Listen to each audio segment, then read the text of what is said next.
Hi everyone, Flaming Footy here and welcome back to a new video on the channel. And today guys, we are going to be continuing our AFL 2023 round previews, and in today's video I'm going to be previewing every game of round 5 of the 2023 AFL season, which is Gather Round. Alright, so we'll be doing the preview in just a moment. First of all though, we do a little review of the last round. So the Lions defeated the Pies by 33, North Melbourne got defeated by Carlton by 23, Adelaide defeated the Dockers by 39. Western Bulldogs defeated the Tigers by 5. The Saints smashed the Suns by 53. Port Adelaide defeated the Swans by 2. Essendon defeated the RBS by 13. Melbourne defeated West Coast by 63. And the Cats defeated the Hawks by 82 in the Easter Monday game. Round 5, it is Gather Rounds. The preview, let's go ahead and do it. Alright, so game number 1 of Gather Round. The first ever Gather Round game is going to be between the Crows and the Blues of the Adelaide Oval on a Thursday night. And this one looks to be a very exciting contest. Both these two sides have been pretty good in the past couple of weeks. The Crows probably do actually deserve to be 4-0 after they've really dominated in most of their games, and just inaccuracy has cost them. They've looked really good in the past 2 weeks against Port Adelaide and Fremantle, both sides which actually were quite good last year if you take away Port's 0-5 starts of the season. And Carlton, well, they really should have won by more against North Melbourne, but they have been looking pretty good, especially with the dangerous duo up forward, Harry Mackay and Charlie Colonel. And then if they don't get you, their small forwards that put pressure, Durden, Motlop, Owies, will definitely go ahead and get the job done there for them as well. So scoring's not a problem for Carlton, which is why I'd probably expect this game to be quite high scoring. But I do feel like the Crows at the Adelaide Oval have a little bit of an edge. It's a big moment, so it's going to be interesting to see, because the Crows haven't had a prime time slot like this for a long time, so it's going to be interesting to see whether they can cope with the pressure. I feel like they'll do just fine and win by 5 points in the thriller.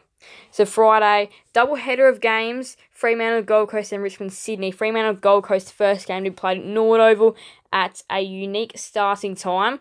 Little like twilight game, I guess. But this is a really important game for both these two sides. Both these two sides starts of the year have been far from what they wanted. Both sides probably would have realistically wanted to try and be 3-1 by this stage, or at a minimum 2-2, especially considering both Fremantle, really, their goal this year was definitely to be top 4.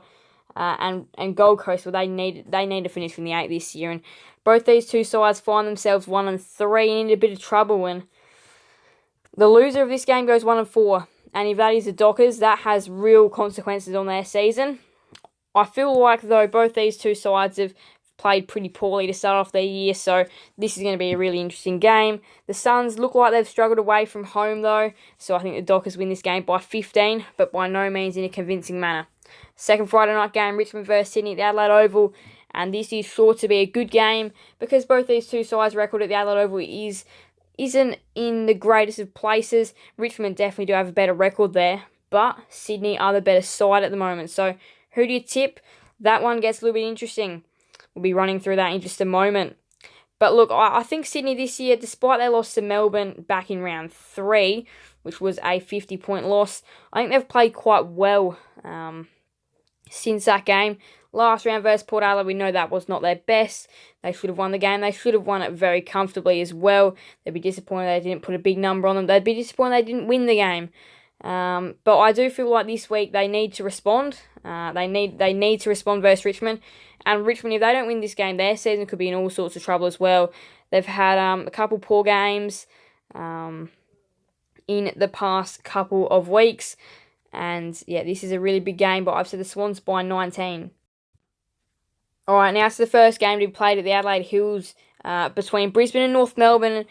The latter 8th versus 9th suggests it might be a good game, but compared to where these two sides are actually at, I don't think that'll be the story. Look, Brisbane, they've had an S start to the year, and this is another game away from home. So could it present some worries and some problems? Potentially it could. But I still do feel like, though, look, they're the best side of the Gabba, we all know that, but against North Melbourne, surely they'll have to get a win here. North, last week versus Carlton were alright.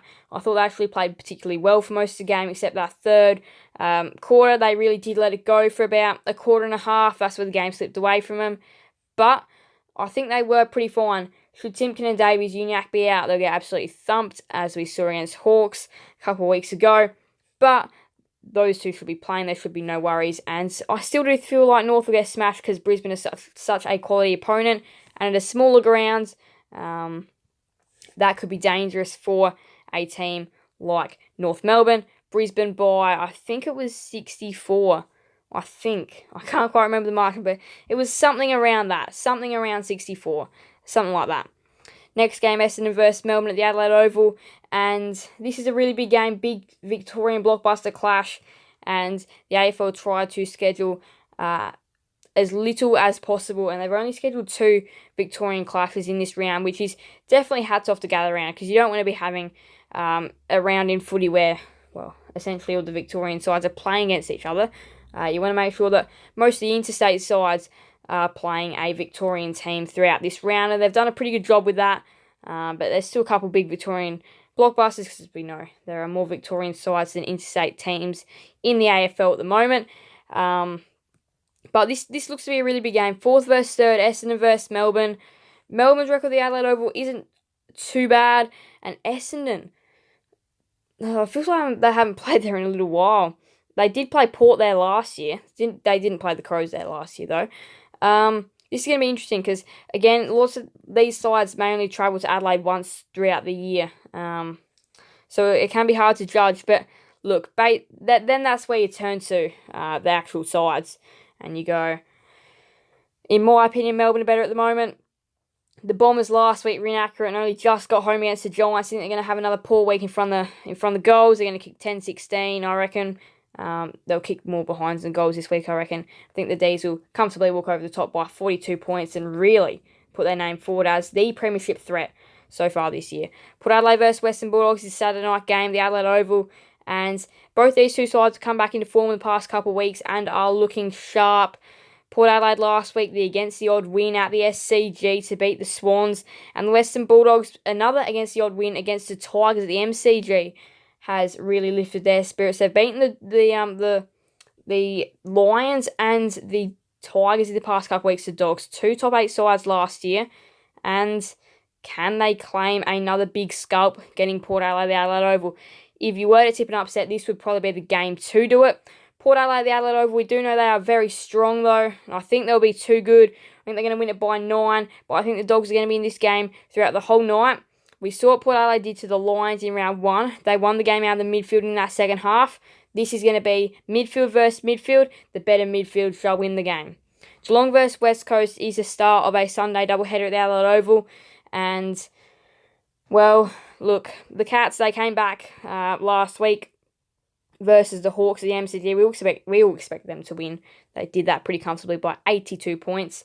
Hawthorn kicked 1 goal 3 after half-time and looked in all sorts of trouble for their year now, the Hawks. But the Cats just absolutely steamrolled them at the end.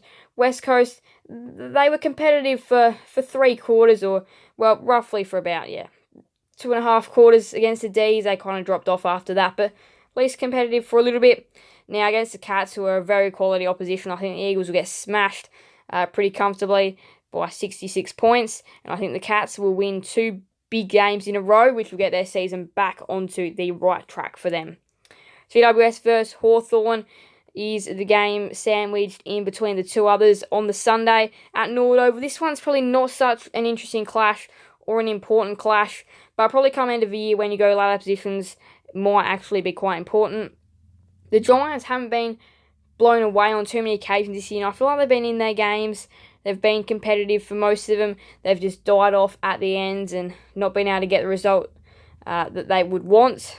Now, this is the perfect opportunity to flip that, get a win, and get a decent one as well. They need to try and get a nice win, not just a little 4-point win or something. They need to show they can dominate and actually maybe try and avoid that bottom 4 this year, because some of us would think they'll be in there, and they obviously, with some of the names on the list, it's not a bad list that the Giants actually have. They still do have some decent talent on there, especially the defence is actually pretty good.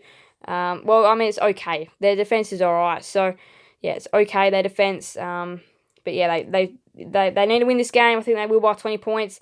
I think they'll beat the Hawks. reasonably well. So the last game of Gather Round, which probably could be one of the more interesting games that we have, Collingwood versus St Kilda at the Adelaide Oval. This is the Sunday twilight game, and it's a big game as well. The Saints are 4-0, and we've seen how good Collingwood have looked throughout this year with their fast attacking ball movement up the corridor. Being able to score very heavily at times this year as well has definitely helped them out and helped them kick some match-winning scores. St Kilda there 4-0 on the other hand, and last week absolutely thumped the Saints and scored 113 as well. Their scores this year have been pretty good. They've been able to score in the 90s on a couple occasions, and that one time in the hundreds versus the Suns last week. This is going to be a really important game, and if the Saints win this, they go 5-0, and you couldn't be missing finals from 5-0. So this could be a really big season-defining moment for the Saints. They get smashed.